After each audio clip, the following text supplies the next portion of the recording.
La parole est à Monsieur Olivier Falorni. Merci, Monsieur le Président, Monsieur le Premier ministre. Le Président de la République a annoncé hier soir des mesures pour le pouvoir d'achat de certains de nos concitoyens. Le groupe Liberté et Territoires regrette fortement qu'il n'y ait pas l'indexation des retraites sur le coût de la vie. Néanmoins, nous saluons les dispositions promises sous réserve de précisions quant à leur mise en œuvre. Mais n'allez pas croire que nous vous accordons un blanc-seing. En effet, le chef de l'État a aussi annoncé une consultation élargie pour un nouveau contrat de la nation. Ce débat décentralisé s'appuierait sur les maires, ces élus locaux qui consacrent leur vie à leur commune et qui se sentent méprisés depuis 1 an et demi. Votre gouvernement a constamment éloigné ces décisions de nos concitoyens en confiant nos politiques publiques à une technocratie arrogante et déconnectée des réalités.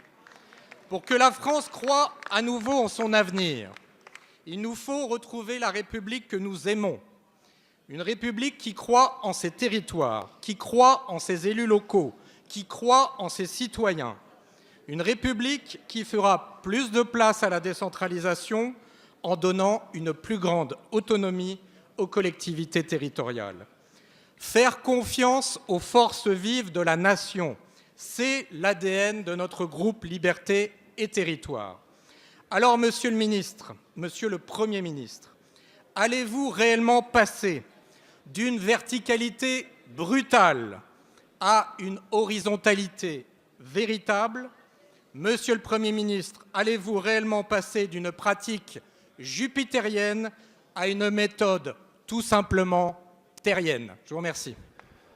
Merci, cher collègue. La parole est à Monsieur le Premier ministre. Monsieur le Président, Mesdames et Messieurs les députés, Monsieur le député, vous évoquez la question du grand débat national qu'a souhaité le Président de la République et que j'ai moi-même évoqué à l'occasion du débat organisé dans cette enceinte la semaine dernière. Ce débat, il est ambitieux par son objet, évoqué avec l'ensemble des Français, avec tous ceux qui le souhaitent, avec tous ceux qui ont envie de participer à un débat, les questions de la transition écologique, de la fiscalité, de la démocratie, de l'organisation de l'État et de ses services publics. C'est un très vaste programme.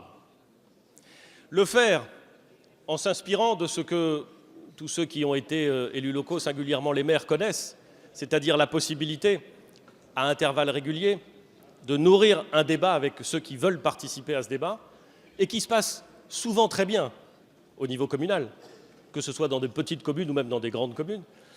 Mais l'organiser au niveau national est un exercice dont je pense que nous pouvons nous accorder sur le fait qu'il est beaucoup plus compliqué à mettre en œuvre. Ça ne doit pas être... Quand quelque chose est compliqué à organiser, il faut toujours commencer par se poser la question de ce qu'on ne veut pas. Ça ne doit pas être un débat organisé au niveau purement national. Ça ne peut pas être un débat organisé simplement au niveau régional. Ça ne doit pas être un débat organisé par les préfets, dans les préfectures. J'ai le souvenir de débats qui, en ce sens, n'avaient pas été des réussites. Il faut donc faire en sorte que ce débat soit foisonnant, qu'il puisse laisser à chacun des maires qui connaissent le mieux les conditions d'organisation d'un débat de bonne qualité chez eux, la capacité d'organiser un débat, en faisant en sorte de les accompagner s'ils le souhaitent, en mettant à disposition des instruments qui permettent le débat, ou des éléments qui permettront les remontées de ce débat, en s'appuyant sur les maires. C'est ce qu'a dit le Président de la République. En faisant en sorte qu'il puisse y avoir des débats organisés ailleurs que dans les mairies, et par exemple dans les institutions qui existent, qui sont là pour ça, et qui ont besoin et qui peuvent apporter quelque chose à l'organisation d'un débat et à la structuration d'un débat public. Les Césaires existent, utilisons-les. Le CESE existe, utilisons-le. En faisant en sorte, l'Assemblée nationale et le Sénat auront évidemment leur place, ça va sans dire. Ça va sans dire. Mais ça va manifestement mieux en le disant. L'Assemblée nationale et le Sénat auront leur place. Pourquoi ? Pour une raison très simple, monsieur le député, c'est qu'on ne fait pas organiser ce débat simplement pour le plaisir de débattre. Nous voulons organiser ce débat pour que des décisions soient prises à l'issue du débat. Or, ces décisions, elles seront, pour un grand nombre d'entre elles, des décisions législatives. Et elles devront être débattues ici, à l'Assemblée nationale, et au Sénat, évidemment. C'est donc une mobilisation pendant 3, peut-être 4 mois, pas beaucoup plus, car sinon nous donnerions le sentiment de vouloir étaler le débat. Donc, il faut qu'il y ait un débat intense qui portera sur tous ces sujets et qui permettra d'aborder des questions très concrètes. Le président de la République, hier, en a évoqué une, et je suis sûr qu'elle suscitera un intérêt profond et peut-être même passionné. La question de la représentation politique. Au fond, les événements que nous avons connus ont posé cette question de la représentation politique, de la capacité à organiser le débat public avec des représentants. Et c'est une question dont nous savons bien qu'elle est difficile. Et c'est une question dont nous savons bien qu'elle peut avoir un impact et des débouchés dans le débat législatif, peut-être même, monsieur le député, dans la représentation législative. Eh bien, cette question, il faut l'avoir.